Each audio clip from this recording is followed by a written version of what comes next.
Hey, my last video was in French, but turns out I gotta talk English if I want everyone to understand me. So yeah, you'll hear my beautiful French accents now. Sorry.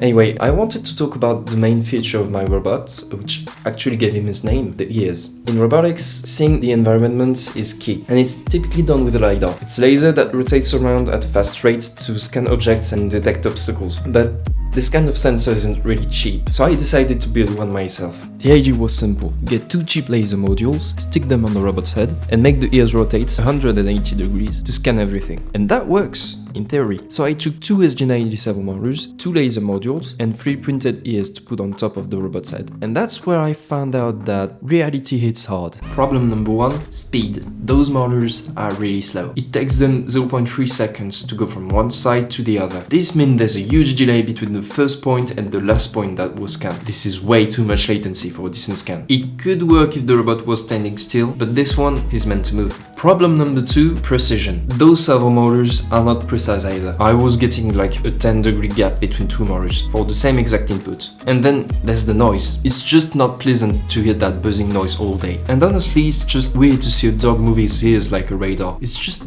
weird. So yeah, as great as the idea was on paper, I can't get it to work right. It's just noisy, annoying, and it's not even scanning anything right. But I thought of something. I want this robot to be powerful, sure, but I also want it to look good. And I wanted to show emotions, to kind of make him feel alive. That's actually a very interesting field called human-robot interaction, which is about making robots feel natural to humans. And I thought, if I can't make those ears scan things, can I make them express things? A dog typically moves his ears backwards and forwards to indicate happiness, stress, curiosity. What if I did the same? So I built a completely new ear model to express as much emotions as possible. First, I moved the motors sideways in the head, so they can turn the ear back and forth. And then I created this ear model, which mimics an actual dog ear, unlike the last version. It assembles pretty quickly, with just a screw to hold it together. And those are slots for LEDs. I really think we can create a lot of emotions with colors and light patterns, and ears are a great place to show that. I actually designed a custom PCB for them. I just haven't received it yet, so you have to trust me on that one. But even just sticking a couple of LEDs behind them looks cool, so I don't really have that much depth. Obviously it won't fit the old head model, so I'll have to remodel that, but that's a good thing, because that one was just a nightmare to assemble anyway, so